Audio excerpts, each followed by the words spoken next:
I did not know anything about war in the 18th century before this, and pretty much picked this because of the name alone.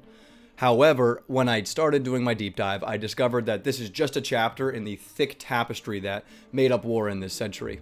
It lies right in the middle of what I would call two other world wars, and so maybe I'll go into a sequel and then go back into the prequel. We'll see. But this war also has such a rich identity, with this world war happening primarily in the New World, where conflicts of this scale had really yet to happen in this way. Major world powers feuding from one side of the world to the other, mad kings, politics, and any hesitation at all led you to being sentenced to death by bugs. This war paved the way for New World battle tactics, and its influence on international relationships is massive. I'll get into all of that, so let's just go ahead and get started.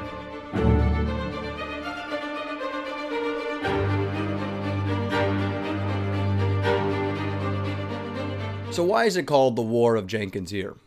This is the thing that initially drew me to wanting to make this video. Its unnecessarily cruel yet historically unique name for a war actually ended up bringing me directly to what I believe is the actual cause of the war: propaganda. Historians in the modern era have fought this and tried to change the name because they hate anything that's even remotely fun. But I think that the event itself, while such a minute part of what ends up being this conflict that spans the entire globe, and its role as a snappy, eye-catching title is exactly what the people at the time caught on to as the call to action. So, irregardless of how important or unimportant the event was when looking at the war at a greater scale, either way, on a random day in the blossoming spring of the West Indies on April 9th, 1731, something was about to happen that would light the world on fire. Humid, mosquito-infested, slowly burning alive in the Central American sun, the British, who by this time had set up solid trade routes along the West Indies coast, were still out of their element. Despite this, British ships could be found sporadically all up and down the Americas, a full trade network backed by decades of trade deals, treaties, and war. Certain treaties of note, like the Treaty of Utrecht, which clarified trade rights between the two major world powers at the time, England and Spain, and the Treaty of Seville, that came as a result of the Anglo Spanish War, both of which we will get into, set the scene for this incident and the following War of Jenkins Ear. One of these random British ships, the Rebecca, captained by our titular hero Richard Jenkins, was sailing from the British colony of Jamaica and on its way to London, carrying cargo of sugar. They had docked just off the coast of Havana for some rest, and while docked, a ship of guardacostas, 18th century privateers hired and enlisted by Spain to get a hold of smuggling, pirates, and unauthorized privateering, captained by Juan Leon Fandino, locked eyes with the poor crew, and they went in. They quickly fired a couple of cannon shots to alert them of their arrival, and they seized the trade ship. While on board, Fandino demanded to search for smuggled contraband. Furious and loyal to the crown, Jenkins refused. Quickly, the meeting turned violent. For 2 hours, Fandino proceeded to search the ship anyways, tearing the entire crew apart, destroying anything that they could find in the search, coming up with absolutely nothing. At the time, the English had taken a habit of smuggling goods from the Spanish in order to make a profit, following the bubble burst of a trading company that owned the exclusive rights to trading slaves for Spain, the South Sea Trading Company. So, to turn a profit, they were forced to smuggle. We'll get into all of that, but the guardacostas were hired by Spain to put an end to this. With the smuggling at the forefront of the Mad King of Spain's mind, Felipe V, the guardacostas had grown more and more malicious over the years. Nobody was going to stop them. This instance with Jenkins and his ear was not the only one, and it was definitely not the most violent. Murder, torturing, and kidnapping were all tactics used regularly by the guardacostas, and no one in Spain was stopping it. The British sailors knew that any altercation with the guardacostas would be a risk to their lives. After Fandino couldn't find any contraband on the ship, he had grown furious. They weren't breaking any laws or defying any treaties, but it didn't matter. He was already on the ship. What was he going to do, leave? No. To extract what he wanted from Jenkins, he tied him to the front mast of the ship and made him watch as they tortured his cabin boy. Since there was nothing to admit because the crew had not broken any laws at all, the boy collapsed without revealing any information. Still, he was certain Jenkins was hiding something. Frenzied, he tied the bleeding cabin boy up to Jenkins' legs, tied a noose around Jenkins' throat, and hung him until he was on the brink of death. Still, revealing nothing, the guardacostas gave up. They took all the money from the sailors' pockets, which had not justified the seizure.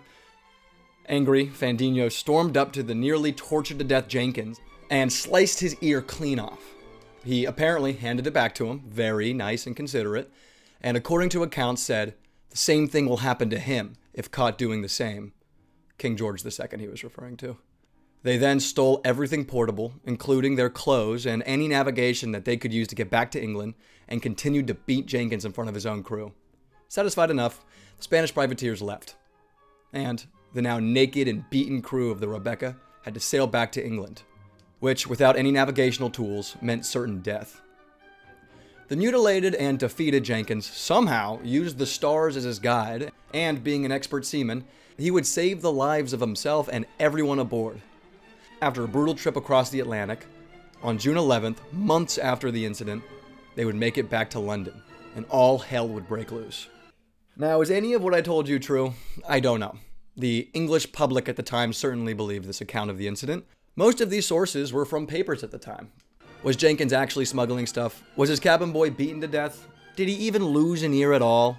There are stories we'll get to of Jenkins proudly displaying his ear to Parliament, but since it was also illegal at the time to document the meetings at Parliament word for word, we don't actually know the truth behind any of this, and only know from accounts of Parliament members after the fact, which has led to numerous conflicting reports. Where does the press end and the truth begin? Something so impactful it started a world war, but proof of the actual thing that happened pretty much only exists through secondary sources, and the event itself was almost lost to history the second it ended. I'll try my best, but it's something to keep in mind.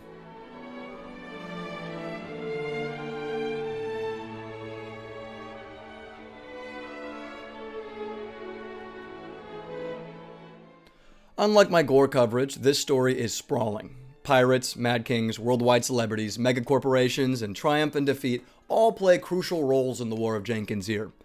Because of this, instead of sticking with just one storyline throughout, we're going to be jumping around the world at random, from figure to figure, covering every person in this web that paved the way for this story in the way that it unfolded. So first, we're going to go to Spain. Spain had been hovering on the brink of collapse for decades, predating the War of Jenkins Ear. Jumping in at the end of the War of Spanish Succession in 1714, a war where the line to the throne was left up in the air after the childless King Charles II died, with the infamous Habsburg dynasty from Austria staking a claim to the throne, and the Bourbon dynasty from France as well, with the grandchild of King Louis XVI, Philip of Anjou. Since Charles II was a Habsburg himself, the end of the Habsburg dynasty in Spain was a big issue for European royals, especially the Habsburg ones. However, Philip had claimed that Charles II had promised the throne to him when he died. This is all story for another day, but long story super short, all hell breaks loose in Europe, battles and smaller wars within the larger one ensue, and the ending being Philip Anjou, or King Felipe V, being ascended to the Spanish throne, victorious, which most of Spain had favored, along with France, solidifying their alliance with the Treaty of Utrecht, which marked the official end of the war. However, Spain was now heavily undermanned and not ready for any other conflicts. Thank God, this video is not about a war. Spain had to give different European territories to England, such as Gibraltar, and Britain would also attain the Asiento de Negros from Spain. The Asiento was one of the most lucrative trade charters in the entire world. This was seen as a huge win for England. Basically, few Spaniards cared to pursue the trade of slaves, nor were the resources available in Spain, like the ships or the men or the expert knowledge of African coasts, so what they did was they farmed it out to different empires via the Asiento. The Asiento would travel from empire to empire until this war. It spent decades in the hands of the Portuguese, then the Dutch throughout the 17th century, finally ending with France at the start of the war. Who would have guessed the Asiento would have caused more problems for England than it actually solved? Either way, all these provisions finally agreed upon, peace in Europe was achieved. That's awesome. The peace would not last long, though. Now that Felipe V was in power and an alliance with France locked in, the tensions with England would continue to simmer under the surface, largely due to the provisions of the treaty. At the time, inbreeding was a massive problem for the royalty in Europe. For example, Charles II's father and mother were uncle and niece. And the newly crowned King of Spain was no exception to this weird trend. He was a weird guy. Some speculate riddled with syphilis from the years spent in European brothels. Some say as a result of the inbreeding from his maternal Habsburg side. Probably that one.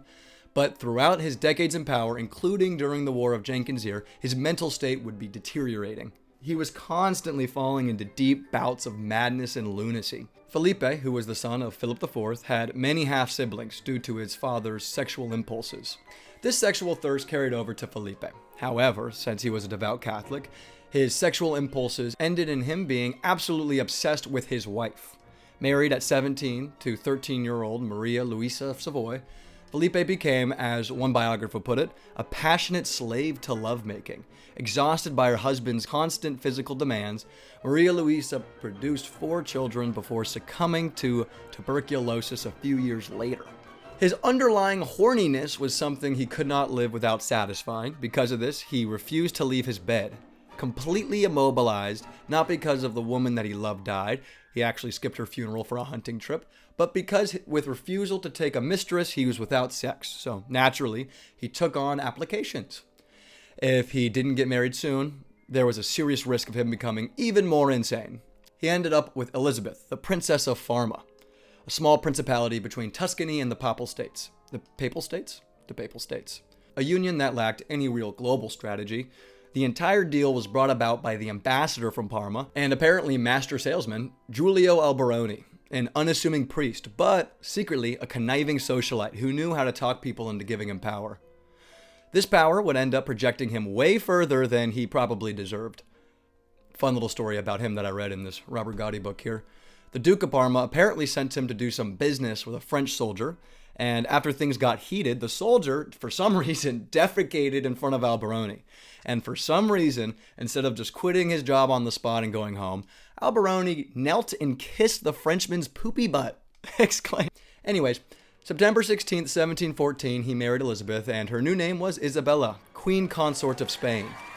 Isabella is a key figure here. Strong and powerful, she quickly became the dominant political force in Spain, and he came to rely on her for pretty much anything in his administration. He apparently couldn't go more than 30 minutes without being around her.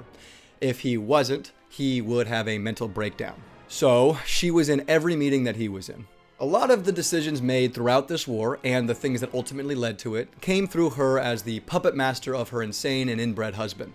Isabella, full of ambitions for expanding her own power, and for finding a throne for her second son, became obsessed with occupying territories in Italy. So with plenty of scheming from her and her now closest advisor, Alberoni, they were able to somehow convince Felipe to send over 30,000 troops and an invasion fleet of over 100 vessels, one of the largest armadas in Spanish history, by the way, off to start a pan-European war.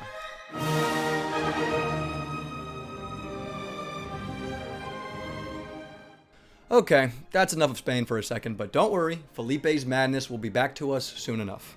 There are 2 players in this war, both of which had very different positions on the world stage, and where setup is key to understanding the geopolitics of the time. England, still a monarchy like Spain, however, unlike Spain, Parliament had been growing substantially in power. At the turn of the 18th century, there had been a power struggle between the 2 dominant parties at the time for control of the Parliament, the Whigs and the Tories. The Whigs were generally conservative and isolationists, while the Tories were middle class, progressive, and in favor of more freedoms for more people. Very good. This is important because this power struggle in Parliament, the way it would end up ebbing and flowing, would lead to the decisions to go to war for Jenkins and his ear. It was this exact power struggle that would also lead to the creation of the main vehicle that would start this conflict, the infamous South Sea Trading Company. Here enters Robert Harley, Tory politician, another schemer and conniver who was able to create a vision for how he saw the future of England. He knew that this time Britain was going to win the Asiento in the deal with Spain, and he knew that England was going to have to give that Asiento to a party to organize and administer the slave trade deal. So he founded the South Sea Trading Company, whose sole purpose would be to administer the Asiento, with himself in charge, of course. Harley wanted a single scheme to solve several key matters, all intertwined. One that would alleviate some of the government's debt, to secure peace with France and Spain, and to reduce the financial power of Harley's Whig political enemies, the Tories. This would become known as the South Sea Scheme, which Harley and creative writer and co-schemer Daniel Defoe would create, no relation to Willem, and after much corruption, assassination attempts, and schmoozing of stock jobbers in the Exchange Alley, the Wall Street of London, his scheme would ultimately pass through Parliament with Tory support with this plan. The company would be a joint stock company, with the company gaining a monopoly of the Asiento from Britain, and on top of this, Harley would be titled as the governor, and after he leaves the position would be occupied by the board of directors. One last thing. This was a partnership after all. So what was England getting out of all this? Well, since the War of Spanish Succession, England had grown the national debt substantially. And with all these conflicts, they needed a way to start paying that debt back. So to offset, the South Sea Scheme also promised to help with that. The government would make an annual payment to the company of £568,279, equating to 6% interest plus expenses, which would be then redistributed to shareholders as a dividend. This was seen as a safe plan to pay back debts since the Asiento was guaranteed to be a lucrative business, with this being the height of the slave trade across the Atlantic and all. This would be just the beginning for what can only be described as the biggest bubble burst in history. But for now, it seemed like a safe bet, and England, with a little bit of schmoozing, was all in, and the South Sea Company opened their office in London. We'll check back in a bit, but since everybody is making money and happy, we'll go back to Spain for a second.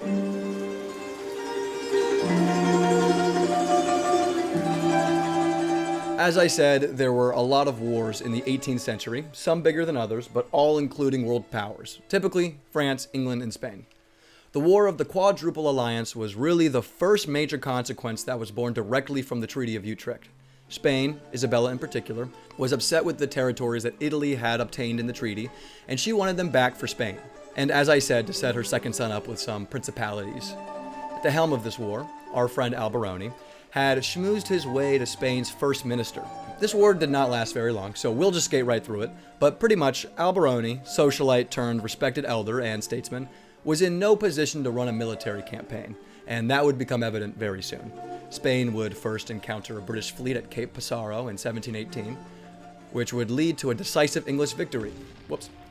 They would also send troops to support the Jacobite uprising in Scotland, and this conflict, essentially the rest of Europe, or the Quadruple Alliance, all united to help protect the provisions of the treaty against Spain. So, obviously they're in the wrong a little bit if everybody's against them. The Battle of Cape Passaro would be the biggest blunder for Spain, and Isabella and Alberoni would return to Spain as failures. As you could probably tell, there was not a lot of impact to this one, since it resulted in essentially the status quo from the treaty. The only major change was high tensions between Spain and the South Sea Trading Company specifically, who would still have possession of the Asiento, and obviously heavily relied on trade relations being healthy with Spain to function. This heightened tension would also lead to moments like the unfortunate situation with Jenkins. At the age of 88, a few years later, Alberoni would pass away. He's done. Bye-bye. Moving on.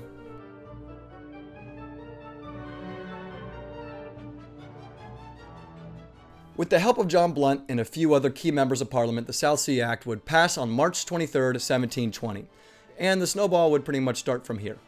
This was not actually the first bubble burst in history. Just a few months prior, a similar thing had been attempted in France with businessman John Law and his Mississippi Trading Company. John Blunt saw this, and instead of heeding the warning, he was actually more inspired. If he was able to get rich and powerful with this, I should be able to too. It wouldn't be long after this act was signed into law that an absolute frenzy of mass stock buying took place. Everyone, businessmen, actors, tavern keepers, manic bought as much South Sea stock as they could. The support of the government to pay off creditors using a monopoly on the Asiento was just too promising to ignore. This mass buying of the company stock was fantastic, except for one problem. The South Sea Company was actually not profitable at all. Contrary to what you might think, the slave trade was not a lucrative business. It was lucky to break even with all of the costs of transportation. Trading literally anything else across the Atlantic was much more profitable and much safer. Signed in March, by July, the share price had hit £1,000. John Blunt had essentially become a king. He was knighted. However, by August, it would all come crashing down. In the span of a month, the price would drop from £1,000 to $150. Easily as significant as the stock market crash in 1929. This, like all crashes, led to an epidemic of crime, depression, and suicide. To stop an uprising, another influential politician and the Lord of the Treasury, Robert Walpole, decided to split the difference to try to appease everybody.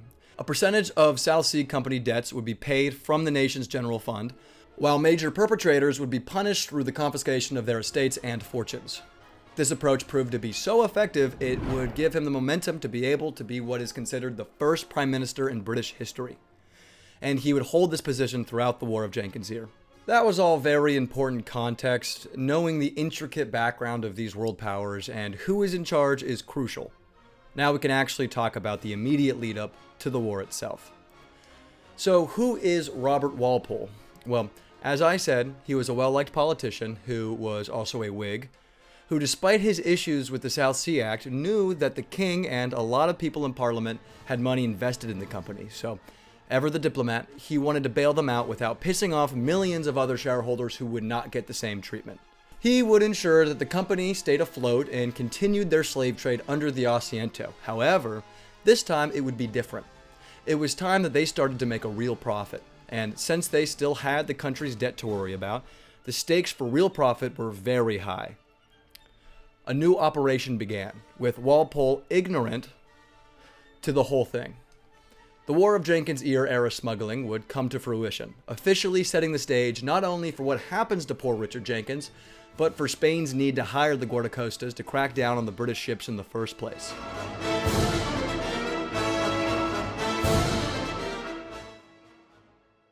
Okay, I'm going to fly through this next one, I promise, but there is one other war that took place between England and Spain before Jenkins Ear erupted.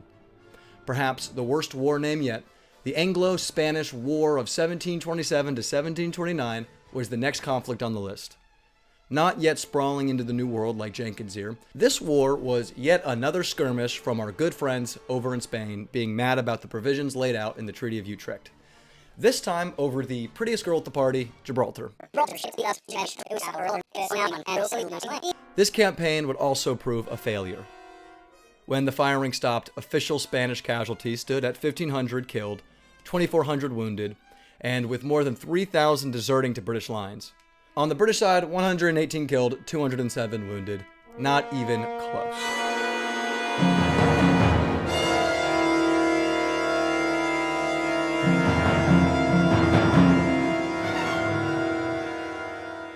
While the Anglo Spanish War had not yet ended, what was going on across the world in the West Indies felt different. This was not just a part of some tiny insignificant battle for the Rock of Gibraltar. This was really the prologue to something much bigger. While the 13th siege of Gibraltar was on its way, with Britain knowing its might and restraining the powerful Spanish Navy, there was another naval blockade going on. Walpole could feel the rising tensions that the guardacostas were having in the New World, and he knew a great war was risked with every single decision he made. So, knowing that soon he was going to have to go to war with the Mediterranean to fight to keep Gibraltar, he also sent a man to the New World. A man whose ghost would end up being fated to be there for the rest of time. Francis Hosier, admiral of his own British naval fleet, on June 6, 1726 was sent to the Spanish city in the West Indies called Porto Bello, in modern-day Panama. His instructions? He was not allowed to take the Spanish city of Porto Bello under any circumstances, as to not spark war in the New World. On top of that, they were not allowed to shoot at any Spanish ships at all, and were not allowed to engage in any sort of violence against the Spanish. Their one and only goal was to block any trade leaving Porto Bello. To make sure they followed the rule of no violence, they didn't even stop the boats that wanted to leave. Instead, they just searched every Spanish boat passing through and confiscated any smuggled gold. For 6 months, they sailed up and down the harbor of Porto Bello, doing what they were told. However, the blistering heat of the tropics started to take effect on Hosier's men, who were not used to the humid climate of the West Indies. One by one, yellow fever got them. As they accomplished their useless goal of inconveniencing the Spanish by robbing their ships of gold as they passed through, they were dying by the hundreds. They were harassing Spain as much as they could, but the cost was way too heavy. This was after the Siege of Gibraltar, and the war had pretty much reached its conclusion. Walpole made it a priority to annoy Spain as much as possible without escalating to war. Porto Bello was too tough of a city to invade, and any violence could significantly backfire, especially with the South Sea Company relying on Spanish trade to make their profit. And in March of 1727, months after the operation began, Hosier himself fell victim to yellow fever, and it killed him. When negotiations for peace between the two countries finally began a few months later in Soissons, France, the Hosier blockade would finally be completed, and the surviving men would return home. This even set the pace for warfare in the New World. If you wait, you die. A clear and strong warning that was ignored by most. It was heard by one man, who, even though he was far past his prime as a fighter, was about to receive the call to destiny that you only get once in a lifetime. Admiral Edward Vernon. Heroic, patriotic, and inventor of the word for watered-down gin, grog, Vernon is pretty much the main character of this war. let's keep talking about the end of the Anglo Spanish War, but we'll come back to him. The negotiations went on for ages. Spain wanted an end to the smuggling from the South Sea Company, reasonable, and England wanted an end to the guardacostas, who were often decimating ships that were not even smuggling. They thought that they were outlaws given authority and were too quick to violence. They were in position to make a good deal. However, in the ninth inning, 2 documents would surface from British traders who in Soissons would show proof of British smuggling, which had been previously explained by British officials as something that they were not aware about. These 2 documents proved that not only did they know, they turned the other cheek intentionally as the South Sea Company smuggled thousands of pounds of goods with their slave ships back and forth between the Old and New Worlds. The resulting confusion and anger ended in a treaty that pleased no one and changed nothing. Sounds familiar?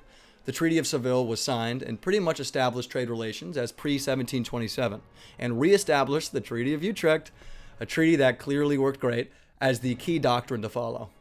In the following decade after the Anglo Spanish War ended, the guardacostas continued their habits. Incarceration and mistreatment of British crews increased along with official encouragement of semi-practical guardacosta captains like Juan de Leon Fendinho, villain of the attack of the Rebecca and Captain Jenkins in 1731. And with 2 unsuccessful wars fought over the Treaty of Utrecht and nothing resolved, the conflicts between the 2 nations still did not go away. For 10 years in between 1729 and 1739, the stage was being set for conflict that Edward Vernon would lead across the Atlantic into the New World.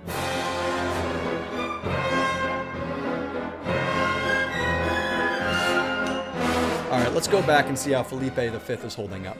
Back to Spain. During these 10 years of build-up for the War of Jenkins Ear, Felipe continued to lose his mind in the hallowed halls of the Royal Palace of Madrid, running around the castle courtyard, screaming and ultimately being detained by his royal guards regularly. Isabella was growing restless. His bouts of lunacy were more frequent than ever before. How could he lead a country? He was constantly bedridden, screaming and running around, and she had to fix Felipe fast. So, what was her solution?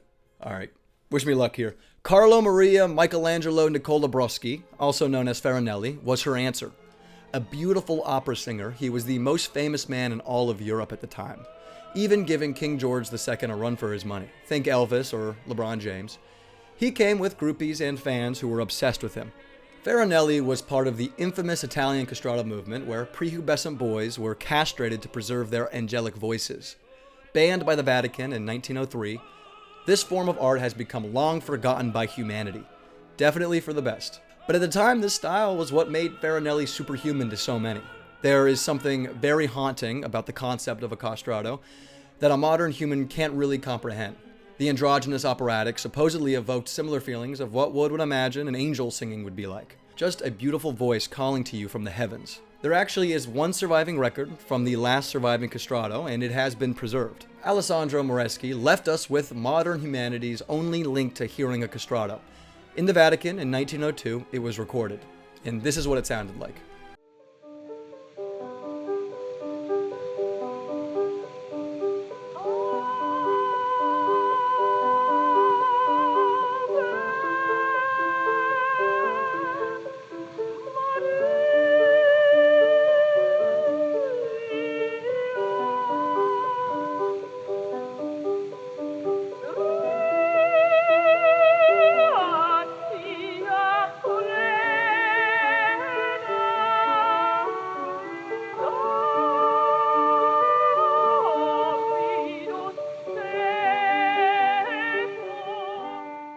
So what role could he have possibly played in this, you ask?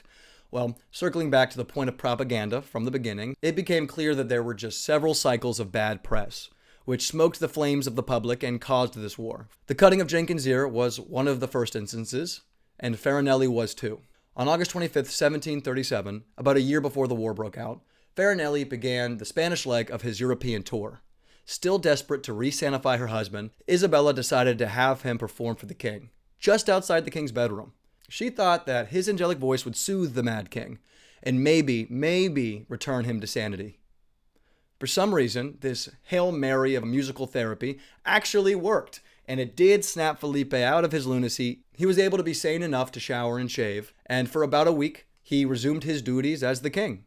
It had worked. Spain had found their savior. After a few days, Felipe fell back to crazy.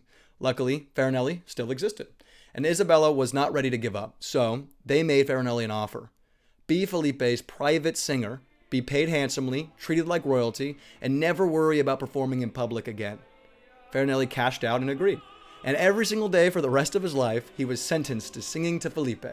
Always the same song, and never performing in public again. Finally, Spain could function.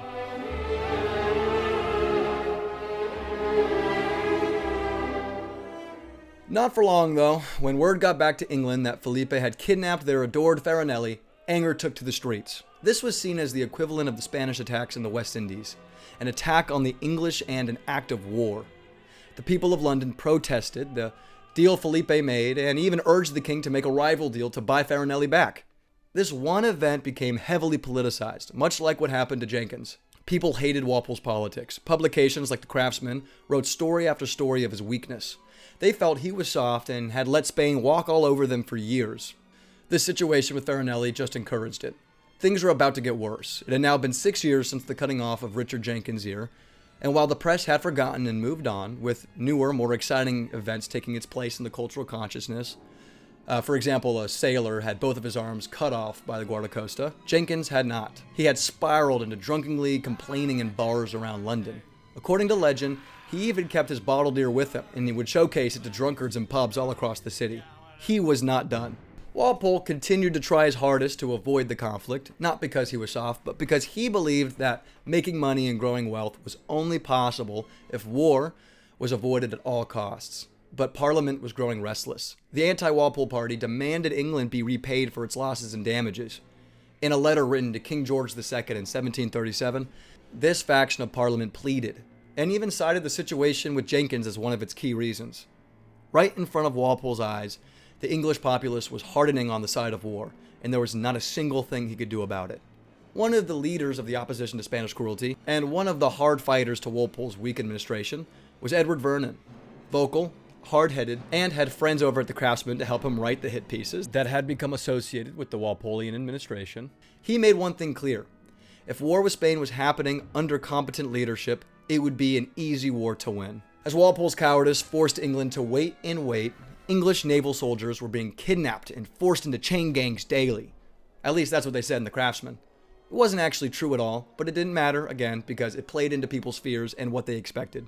Before we get into this next section, it is important to remember that sources on what exactly happens is unclear. Like I said, the Walpole administration feared his opposition using meetings at Parliament to fuel the press against his agendas. So this exact meeting at Parliament was not transcribed. So what I've done is use the version that I deem most likely. In March of 1738, Richard Jenkins took to Parliament himself at the climax of the war debates and apparently gave a powerful account of what had happened to him from Fandinho and the Guardacostas. He talked about how nothing happened while Walpole pushed it under the rug. He then ended the speech by showing his bottled ear to everybody, which had grown black. 2 weeks later, Commodore Charles Brown was sent secret instructions to take 10 warships to Jamaica. His goal was to take Guardacosta ships. This was the first real call to violent action. The debates carried on for the next year, deep into 1739. While the war hadn't started, it seemed imminent, and everyone in the world knew it. The South Sea Company began secretly sending requests to evacuate ships, and British admirals began to allow press ganging in Spanish ports. To further fuel the fires, Felipe, in a fit of rage, canceled the Asiento. Enough was enough. The press, the public, the majority of Parliament, led by Edward Vernon, had joined the side of war, and Walpole knew that there was nothing he could do. A failure here would mean the end of his political life, and it would cost his country money and, more importantly, lives. But there was no more he could do to stop it. It was clear that the people had decided they wanted war. Were they manipulated by the press? Did it even matter? On October 19th, 1739, war was declared.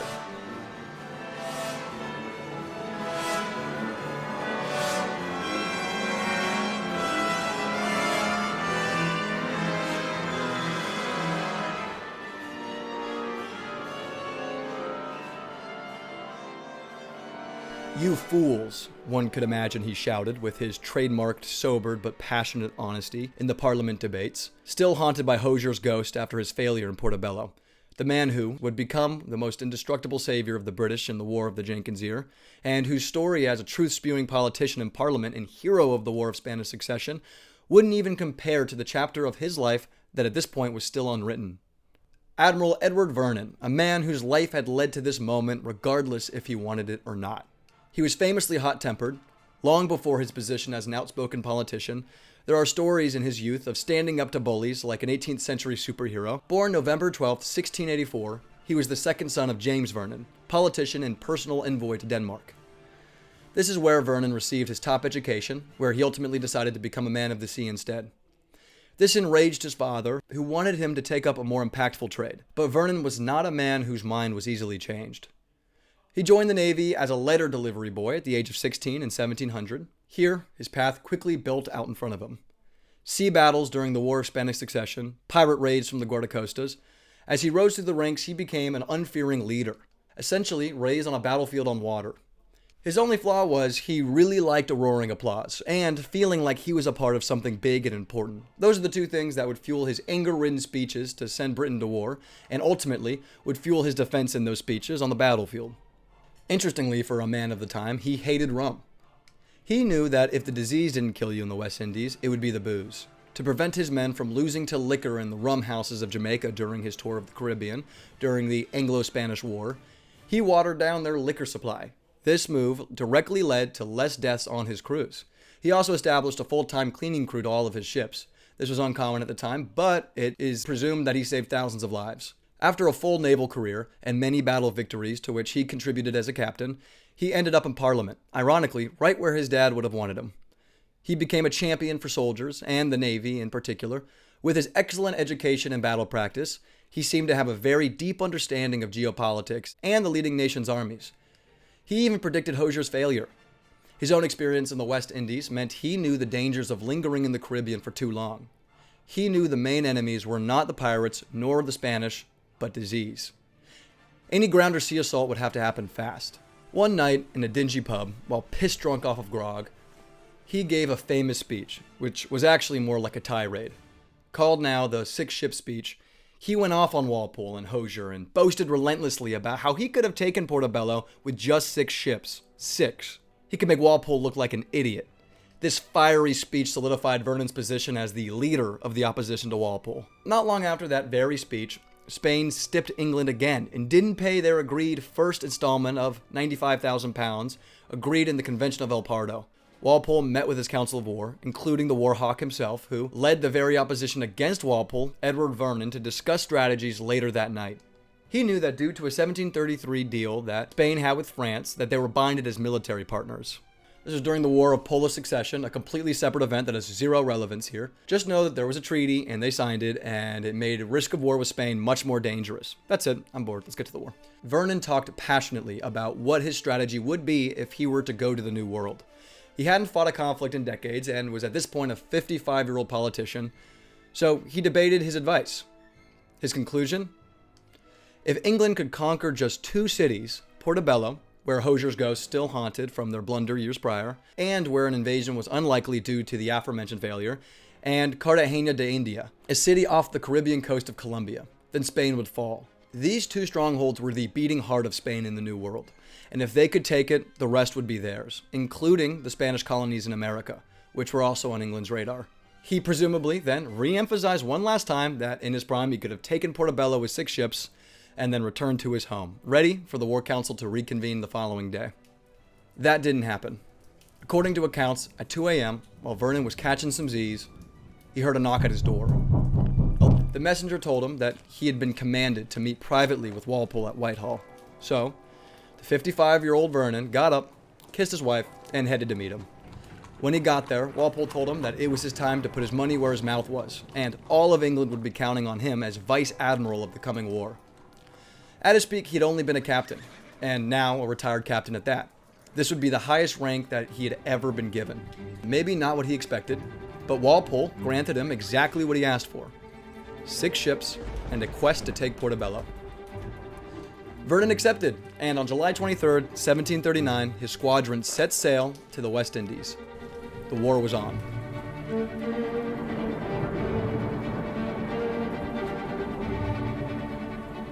By the time he got to America, the opinionated Vernon had already sent letters back to England complaining about his men.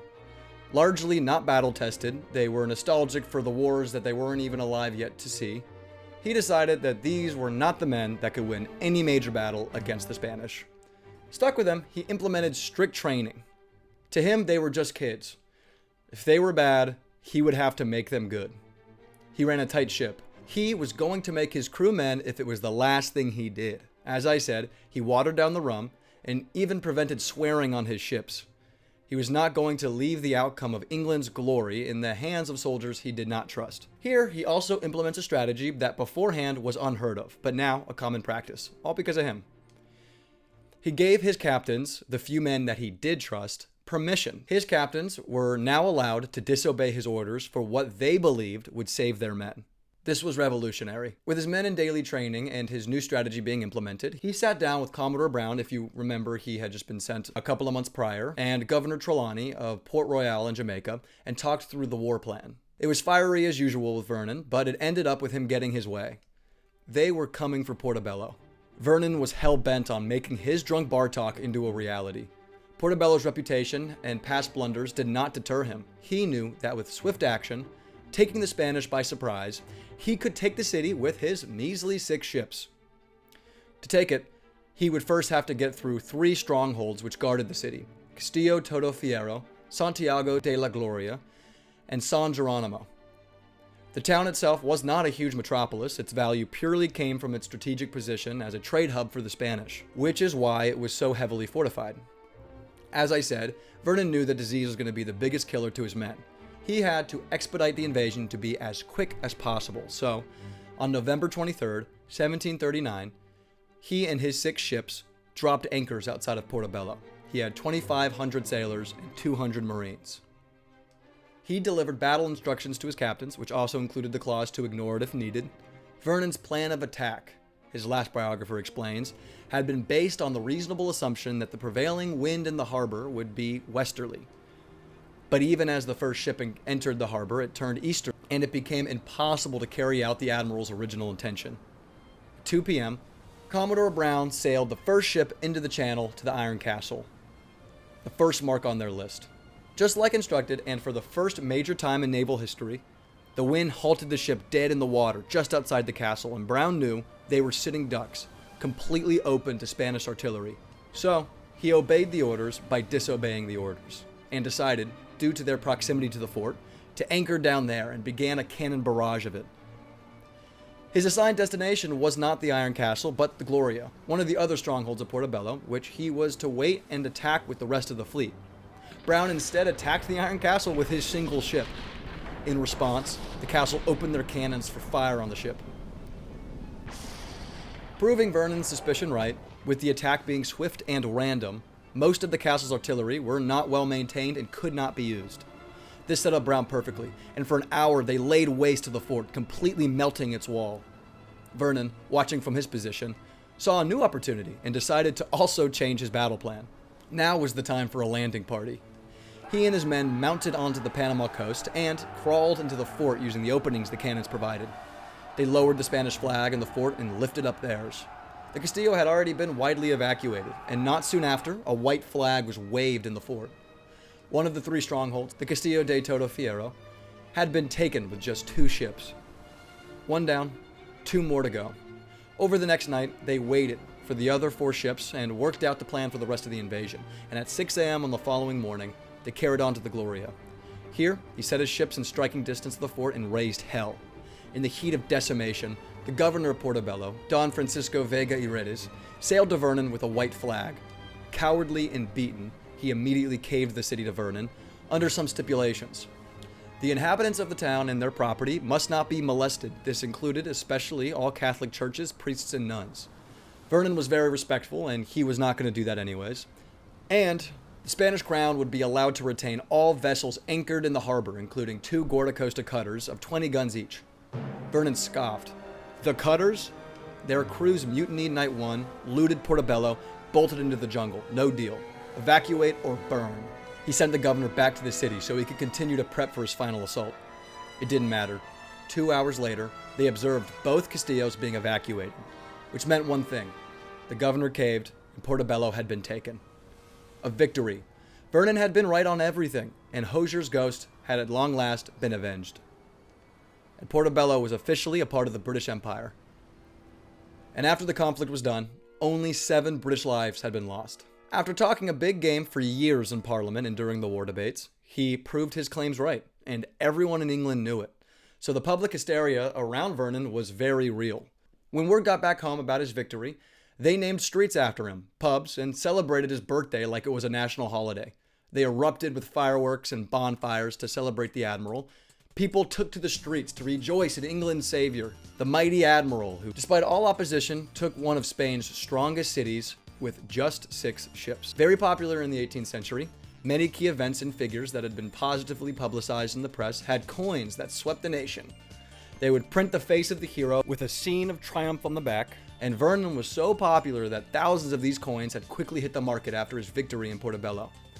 And I was able to get my hands on one. All right, as you can see here, we have a 17... Oh, talkie dust on the fingers. One sec. Let's just do gloves. Yep. Okay, let's just get them comfortable. All right.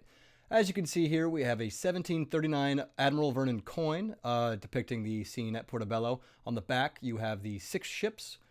And then on the front, as you can see, Admiral Vernon looking great as always. Okay. So, one massive win for Vernon and the Brits. Walpole felt inspired, and now way more men and ships were being sent Vernon's way. He finally had the resources for a much bigger siege. They were going for Cartagena. So we have Walpole and Vernon, Felipe and Isabella. There is still one more crucial figure that we are missing. But instead of going to Spain or Britain for him, this man's story takes us to the New World, Savannah, Georgia.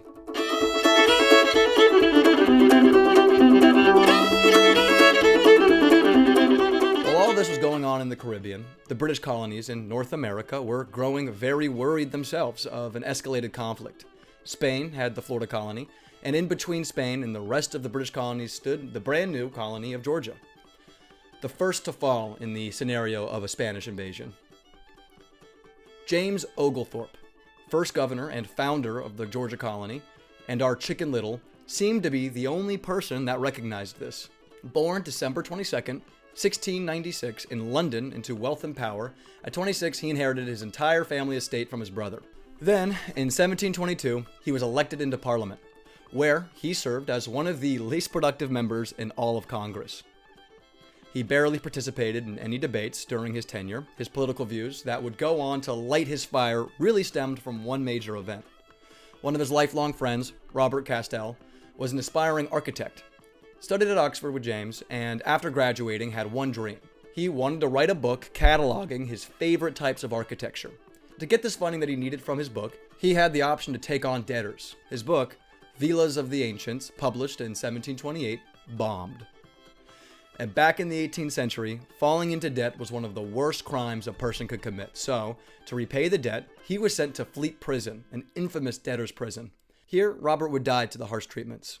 This would directly lead to Oglethorpe locking the fuck in. He fought the idea of debtor's prison in Parliament. He led a parliamentary probe against the warden at Fleets and got reforms passed, mainly the 1729 Goals Act. He wasn't done.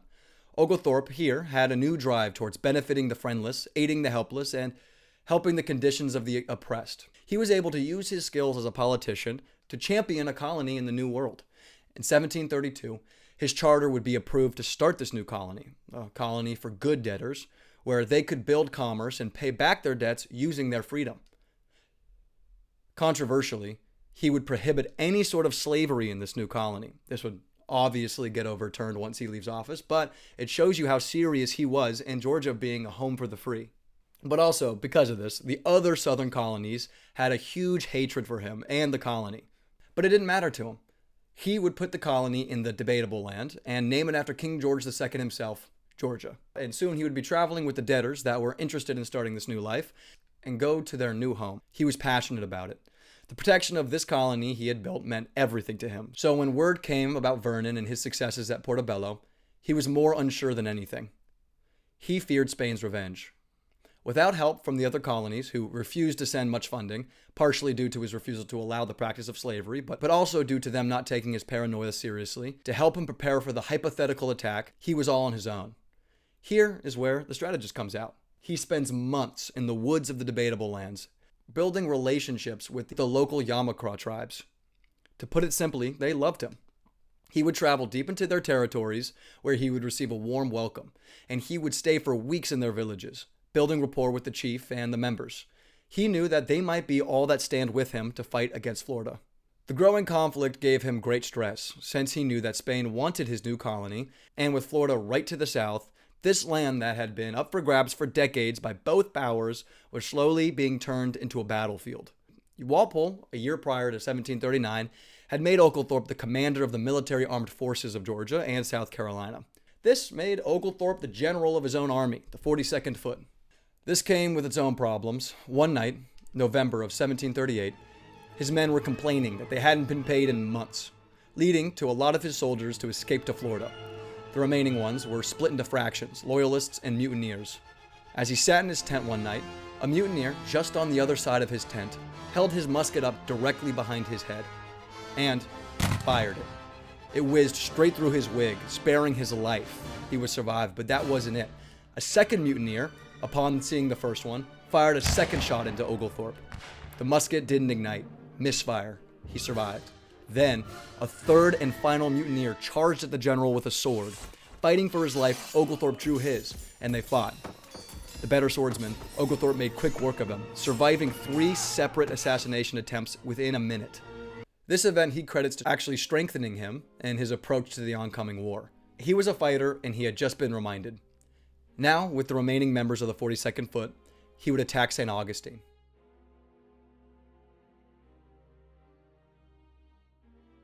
From Oglethorpe's point of view, all he needed to do for a successful assault on the city would be to take the Castillo de San Marcos. The problem was it was infamous for its impregnability. He also only had 625 men left in the 42nd Foot, and estimated he would need at least 4,000 for this to be successful. Nobody was coming. No one believed Oglethorpe, and frankly, nobody even liked him. So, using his relationships outside of it, he traveled back into the wilderness and recruited any Creek tribe that was willing to help. After years of building relationships, it paid off. 200 Creek members joined him, and on January 1st, 1740, they left their fort and headed towards St. Augustine for the surprise invasion. Before they would reach the Castillo, which protected the city, they would have to cross 2 Spanish forts. Hopefully take those on the way, Fort Picolata and Fort Francois de la Poupa. Fort Picolata, easy enough, was abandoned and was rotting away. And Fort Pupu, while not necessarily abandoned, was so out of shape and with out-of-date cannons that didn't work. They did not have enough men to challenge the 42nd Foot. They were able to easily capture both outposts, and on January 9th, he sent a scouting party of Creek Indians to inspect the city ahead of their arrival. They noted that the governor of St. Augustine, Governor Montiano, seemed frantic and was preparing battlements outside the city ahead of Oglethorpe's attack, most likely due to spies that had been leaking information to the Spanish. 5 months later, in May of 1740, after taking the outposts and building fortifications on top of them, Oglethorpe, with his full army of 600 regulars and 200 Creek natives, headed to St. Augustine for the proper invasion. The invasion from January had lingered for so long, with Oglethorpe continuing to press the South Carolinian legislature for the amount of forces he needed. This never happened, and with the 5 months of waiting, he had given Montiano ample time to prepare his city's defenses ahead of the invasion. Commanding Montiano's fleet by sea was none other than the pirate Guardacosta Fandinho, the man who had taken Richard Jenkins Ear almost a decade prior. Commodore Pierce would be leading the British fleet against Fandinho for the attack. On June 1st, Pierce's fleet would anchor between the Matanzas and the sea, ready for a British-style blockade. Here, he saw that the Castillo de San Marcos would be a tougher thing to commandeer than he initially thought. Meanwhile, Oglethorpe's ground assault took Fort Diego, about 24 miles north of the city. The plan from here was simple: use a joint ground-sea invasion to take the Castillo. However, this was no longer a possibility, with Pierce's forces stopped out of the sandbar outside of the city. According to accounts, once Oglethorpe got the news of this, he cowered. Not like his usual self, who could decisively take on 3 assassins, he became indecisive and unsure of his plan. He wavered. And so instead of taking the city head-on, he instead burned an already evacuated fort 9 miles away from the Castillo. Baffled, Montiano watched on. He was too smart for Oglethorpe's games. He knew Oglethorpe's goal here was to goad him into leaving the stronghold for an even playing field battle. It didn't work. Oglethorpe split his army into 3, each reporting to different areas around the Castillo. It didn't matter. Montiano waited and waited. He knew the biggest enemy to Oglethorpe's army was time. Oglethorpe begged Pierce to invade from the sea to help with the assault, but much like his negotiation with the South Carolinians, it didn't work. And on the morning of June 15, 1740, the inevitable happened. Colonel Palmer, one of the men leading one of Oglethorpe's 3 split armies, was tasked with keeping his armies mobile to evade Spanish forces as they ransacked neighboring towns and forts. They had grown lazy. They were supposed to move daily, but when the chances of an actual invasion on St. Augustine looked worse and worse, they stopped moving with the same urgency. As they were camped in the same place for multiple days, an onslaught of Spanish troops took them by surprise. Completely outnumbered, they were massacred. This would be titled the Battle of Bloody Mows, a resounding victory for the Spanish in the War of Jenkins Ear. One of his subordinates wrote that Oglethorpe at this point was in such a bad state of health, being reduced to an extraordinary weakness by a continual fever upon him, with some intermission for 2 months past. His spirits supported him under fatigue, but the disappointment of success, it is believed, now galed him, and too great anxiety of mind preyed upon him. The invasion was over. Pierce, ahead of the upcoming flood season, decamped his fleet and left their position blockading the city and returned to London, having done nothing. Without his fleet to help the sea-land assault, Oglethorpe officially threw in the towel. He had become sick, and he couldn't see a way to lead his army to success. So, they all returned as failures. Unknowingly to them, St. Augustine was 4 days away from starvation. This 30-day siege left Oglethorpe empty, sick, desperate, and with no credibility gained from the rest of his country. Although the worst part, in Oglethorpe's eyes, was now Spain knew that they were stronger than the people of Georgia, and this failure guaranteed Spain would come for Georgia next. Our Chicken Little had made things way harder for himself. And if the Spanish weren't coming before, now they were.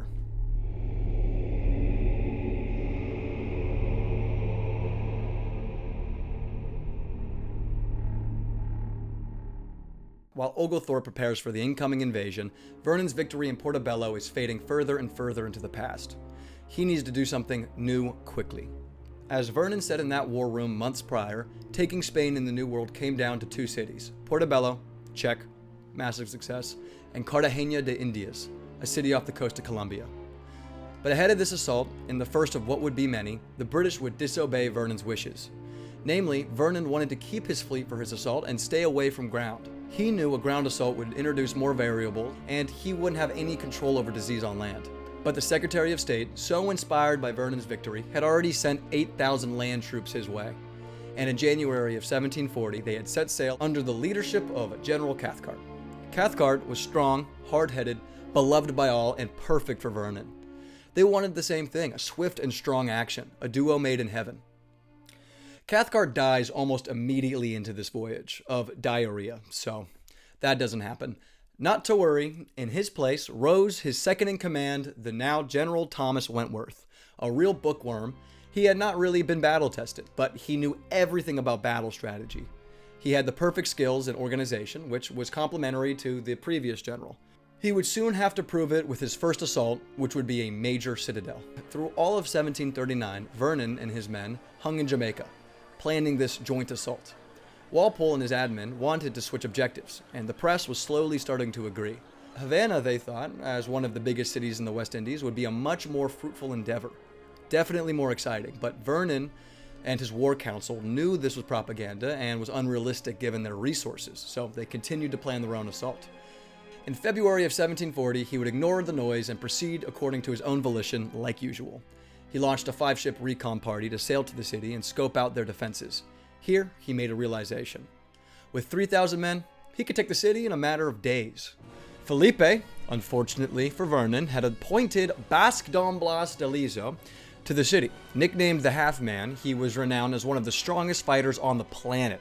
Scars, a peg leg from being struck by a cannon, and random body parts missing all over his body, he was tough. After many Spanish campaigns throughout the early 18th century, he was a hero for them and the perfect antagonist for Vernon. He didn't care about his scary appearance. In fact, he loved it. He refused to wear an eye patch to cover his disfigured eye. This didn't scare Vernon. Still, writing from his victory, he would bombard a Jesuit college and a cathedral on March 6th. His goal was to goad out de Lazo into a fight, just like Oglethorpe had tried. Just like the siege of St. Augustine, de Lazo would be too smart for it.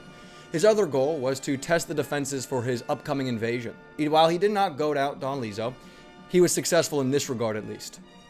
After exchanges of prisoners and letters, Vernon had clearly met his match. After sending him a very polite letter where he would outline his respect for him and do what normal people did in the 18th century, he would get a letter in return that said he would pay him back in person for the destruction of Spanish property that he had wrought in Panama. This would upset Vernon greatly, and it would make things personal. He extended a gentleman courtesy and did not get it back.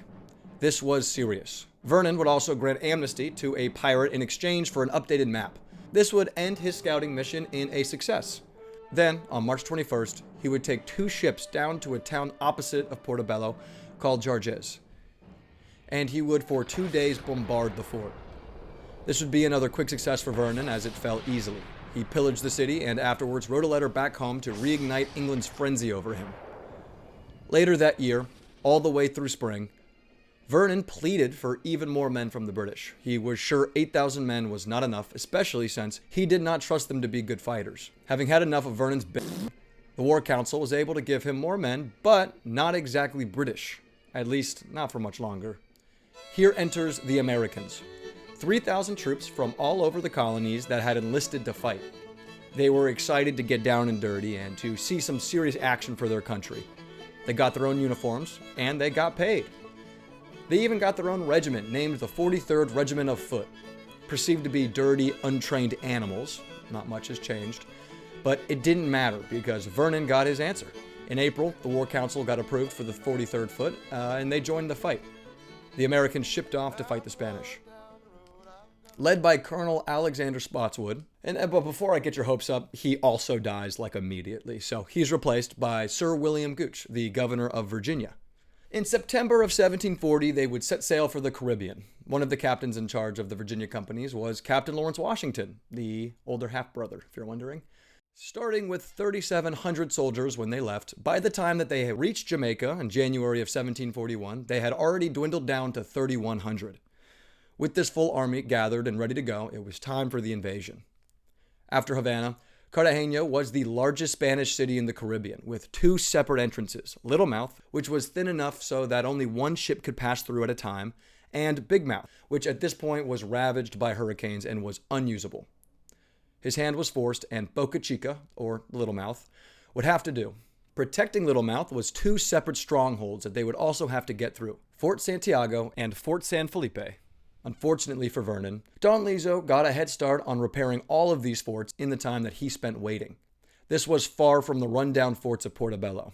He was frantic but ready for battle, even though the Spanish were outnumbered 3-1. March 5th, 1741, the British would anchor outside of the city. Including all the sailors, Marines, regulars, and Americans, they would have a force of over 27,000 men, all under the leadership of Wentworth on land and Vernon at sea. Their strategy was to take Boca Chica, one of the most fortified strongholds in the city, then use that to take the rest. But like Vernon always insisted, they were timed, and disease would kill them all if they waited. They had 8 weeks until mosquito season would start, so the siege had to be quick and start soon. At 11 a.m. on March 11th, 1741, the battle began. Vernon kicked things off by targeting Fort Louise, the stronger of the 2 Boca Chica forts. He toyed with a naval strike, but one of his captains shot it down. The winds were all wrong, so he'd have to dump troops on Tierra Bamba instead. The plan? Storm the castles by land before the ships could get near enough to pound Cartagena's walls. Everyone's eyes swung to General Wentworth and his ground crew to make this happen. One can imagine the always confident and strong-willed Vernon finally anxious. The power was out of his hands, yet the responsibility of a failure would still be on his shoulders. A man who, in his eyes, was always right, who no longer had the ability to force his will on the outcome. The Marines were Wentworth's army. He had been dreading this since the beginning. A ground assault meant that 2 leaders had to work together, agree, and trust each other to accomplish the goal from miles away. This did not happen. By March 11th, Wentworth's army had fully disembarked on the beaches outside of Fort Louise. The chaos started almost immediately. In accounts of the expedition to Cartagena, with explanatory notes and observations, Knowles notes how cannons were stuck in the mud. The soldiers struggled setting up the camp, and even when they did, it was in the middle of the blazing heat with no shade in sight. Absolute buffoonery that would soon lead to a quagmire for all. The camp, again in the middle of the blazing sun, started to tear through the men, killing them at a ridiculous pace as days went on, usually with yellow fever. After just a few weeks, while Wentworth continued to build their camp, the men were already halved. Vernon begged Wentworth, please attack. Speed is everything. The men will die if you wait. Didn't matter, Wentworth thought, because of his books. If they went in now, they would lose. Preparation was key. It didn't matter that Vernon had been successful in Porto Bello by not following conventions. He would. Always petty, to prove a point, Vernon, on March 18th, sailed down to south of the Boca Chica to take a fort called the Abanicos Battery. He wanted to show Wentworth how easy a land assault was if it came by surprise. With the help of one of his favorite young captains, Lawrence Washington, and less than 100 men, they landed ashore, hidden by the darkness of night. The Spanish could only get glimpses of the force through the moon and the reflection off the sea. With the very first gunshot, the Spanish had already fled the fort, completely giving it to the British. Point proven. Please attack. See, it works. It didn't matter. Wentworth was just as stubborn as Vernon, but without any of the bravery. People kept dying. De Liso didn't even have to lift a finger. On March 25th, sick of waiting, Vernon wrote to Wentworth from his ship begging him to invade to save the lives of his men. They were going to die anyways if they stayed there, and the invasion would be over. This letter worked. Wentworth and his grenadiers would attack the very same night as he received this letter. Oh, I forgot about this. This part sucks. De Liso and the viceroy decided to actually abandon the fort. Since it had already been damaged so significantly and wasn't worth the repairs, all they had was a few soldiers left. Either way, under the command of General Guise, they marched up the road to the walls of the fort. A white flag was immediately waved, and a drummer boy walked out of the walls beating a song of defeat. De Liso also ordered a few ships to go out into the outer bay. His goal here was to block the entrance of the Boca Chica so that Vernon's fleet could not get in. On De Liso's orders, in unison, all of the ships sank, completely blocking Vernon's entire fleet and buying his defenses time. A genius tactic. Meanwhile, General Guise's grenadiers on shore mistook the drummer boy for a soldier and bang, killed him on sight. This set the men in the fort into a frenzy, climbing over the walls, fleeing for their lives, running into the sea. And while all this chaos was going down, a ship filled with gunpowder, the San Carlos, lit ablaze. This ripple effect would lead to the half-sunken Spanish ships all along the mouth catching fire. Fort Luis would fall, and the fires would blaze deep into the summer Caribbean night. Raining ashes, the men who took the fort would be aghast at the poor conditions inside. Completely useless. They could have taken it at any point. All the time and lives Wentworth wasted proved Vernon right yet again, even in a victory.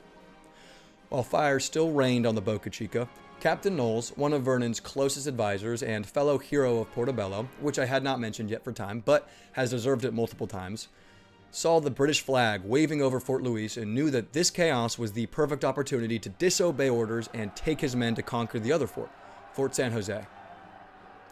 The men of the fort, presumably terrified, would shoot a couple of shots and then turn and run, giving up that fort too without a single British casualty and no shots fired on their end. Another success. After weeks, the entry to the city was opened up, and Vernon added to his list of victories against the Spanish. With the forts captured, he moved his fleet back out into the safety to enjoy their victory and sent a letter back home. He assumed that if the forts fell that quickly, surely the city was just a sitting duck and the victory was already here. He was a 7-year-old calling a home run before hitting. This led to more celebrations for Vernon, more coins, more celebrated, you know the deal. But it wasn't over. In fact, Cartagena hadn't even really fallen yet. Knowles' testimony of the Cartagena invasion was far from over, and De Liso was not a man to give up. The rainy season was closer than ever before, because that's how time works. Hundreds more men were perishing from yellow fever and heat stroke, so Vernon knew the momentum had to push Wentworth to act. Surely the waiting was over. Luckily, Vernon was right, and on April 5th, 1,500 grenadiers and American troops formed an advance force and pushed towards the city. On the march there, they accidentally ran into 700 Spanish, marking the first encounter in person in the entire war. The Americans were presumably amped for this, and the battle began. Most Spaniards fled, and the Americans went to town on the ones that they were able to stop. The battle lasted about 20 minutes and was an astounding victory for the British. It would later be called the Battle of Texar de Gracias. Wentworth, unfortunately, did the reruns here. Another encampment built, more people died, and he cautiously waited, like the books instructed, instead of rushing an invasion outside of the small fort of Fort San Lazar. He wasted 2 days building the camp for literally zero reason. Vernon thought if they pressed right after the attack, they could have taken the city. If he was right or not, we'll never know, but based on what had happened thus far, it could not have been worse than what actually happened. The chance to take Fort Lazar had passed. They waited too long. The Spanish had dug trenches all around the fort walls to block any attack. When it had been too late and the ditches were dug, Wentworth finally decided on swift action. At 4 a.m. on April 9th, 1,000 men leave to assault the southern face of the fort, led by General Guise, and Marines by Colonel Waynard. They brought ladders and grenades. On the northern side, Wentworth led his own regiment, finally proving his bravery by being right there in the action. The attack got off to a horse start when the Marines led by Waynard mistook the walls and attacked the wrong side. They were now, instead of having an element of surprise, right in front of the cavalry of cannons. The men were now completely subjected to the bombardment. They were exposed to cannons and musket fire. The Americans, who were on ladder duty, when seeing this mistake, are reported to have fled the battle altogether. The ones who didn't flee grabbed the muskets off of the dead Brits and used those to kill Spaniards themselves. By the time the sun rose at around 7:30, the battlefield revealed a graveyard. The kill count was mixed, but it's estimated as much as 700 British soldiers were killed in this attempt, with another 500 on the brink of death of disease back at camp. At 8, Wentworth officially called it off. For the first time, Vernon had failed. He, of course, took no blame and instead blamed Wentworth for everything. But this was a massacre of the British either way, and when a council of war met on April 14th, the decision was made to abandon the expedition altogether. On April 15th, Wentworth left in his ship for Jamaica, marking the last person there. By the end of this expedition, of the 30,000 troops that had started, about 13,000 had died. For Felipe, still insane, listening to his beloved Farinelli in his castle, the news of a Spanish victory was momentarily able to bring him back down to earth. He rejoiced in the success and felt inspired to keep it going. By this point, a greater conflict of Austrian succession was brewing, and knowing where Britain stood on it, he knew that if this war was resolved, the fight was still far from over. Spanish authority was reestablished, and all of the past losses no longer mattered. They could go for South Carolina, North Carolina, hell, even Virginia. But there was still one man and his little colony that they'd have to deal with first.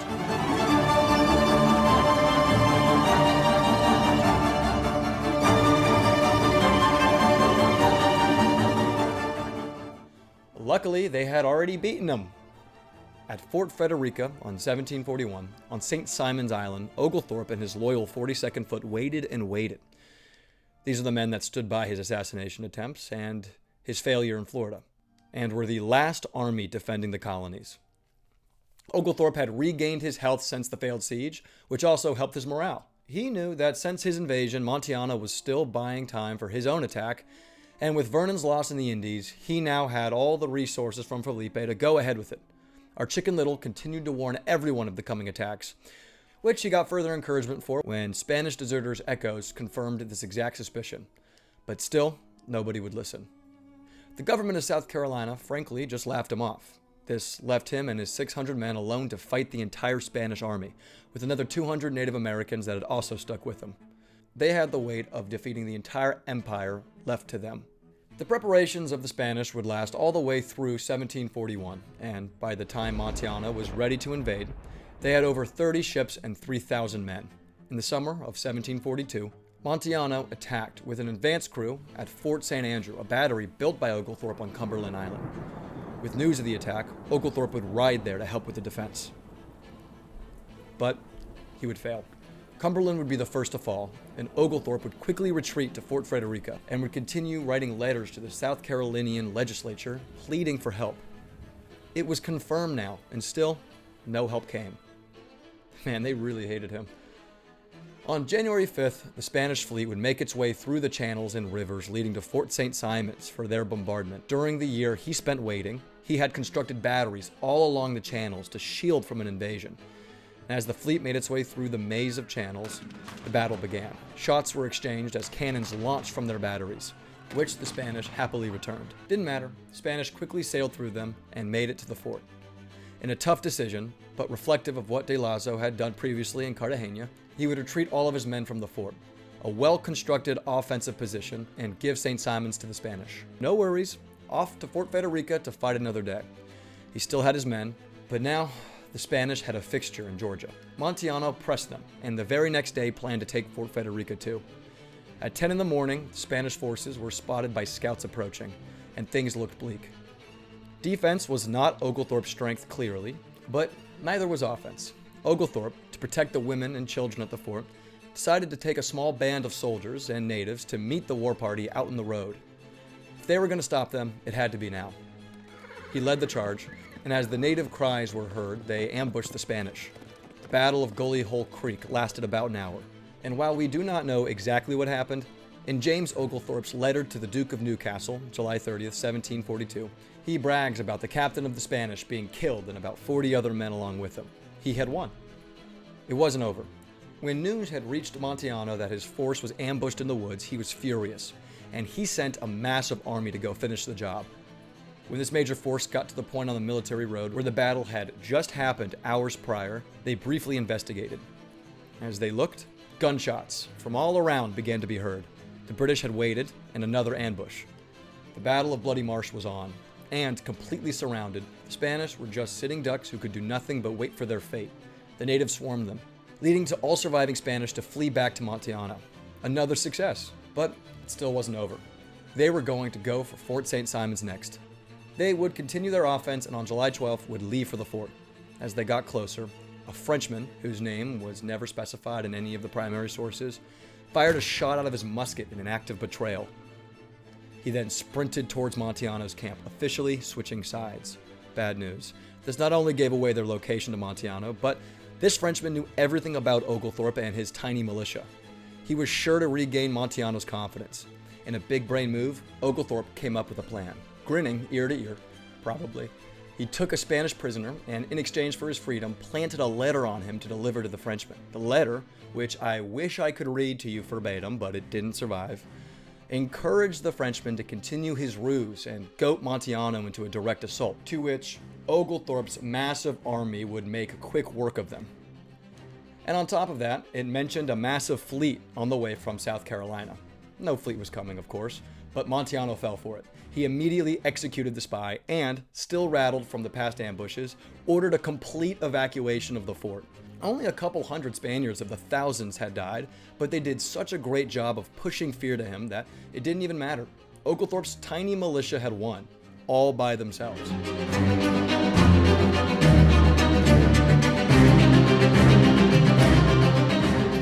That was the last military conflict that would take place during the War of Jenkins Ear.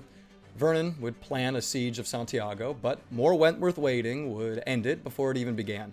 This battle was more a battle of letters between Vernon and Wentworth, Vernon begging him to do something and him deciding to completely ignore it.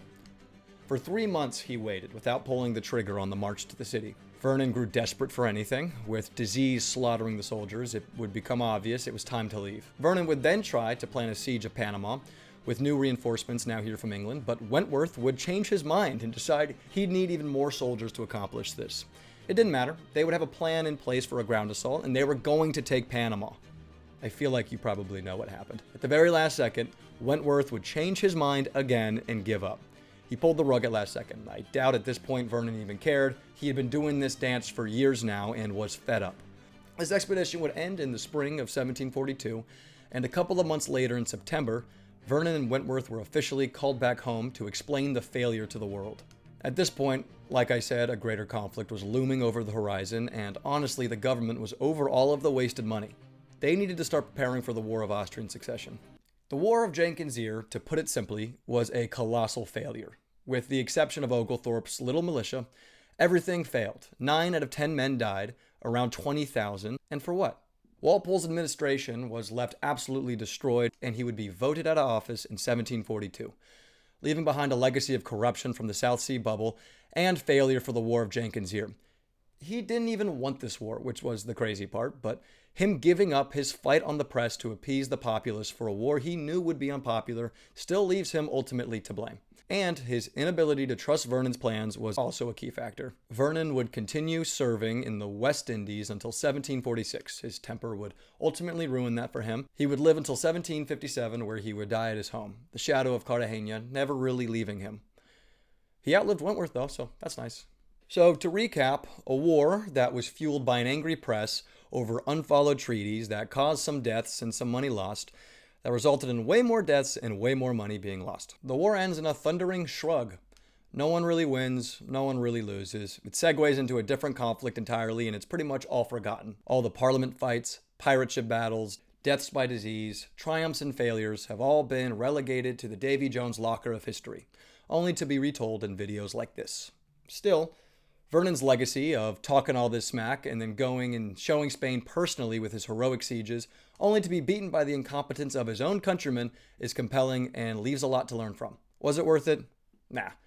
But thanks for watching anyways. By the way, a fun fact I learned while reading about this was that Lawrence Washington, the American captain and half-brother of George, ended up being so grateful for Vernon that he would end up going back home to his mansion and naming it after the hard-headed admiral, Mount Vernon.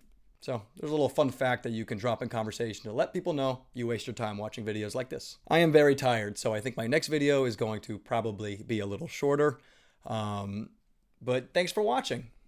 Please like.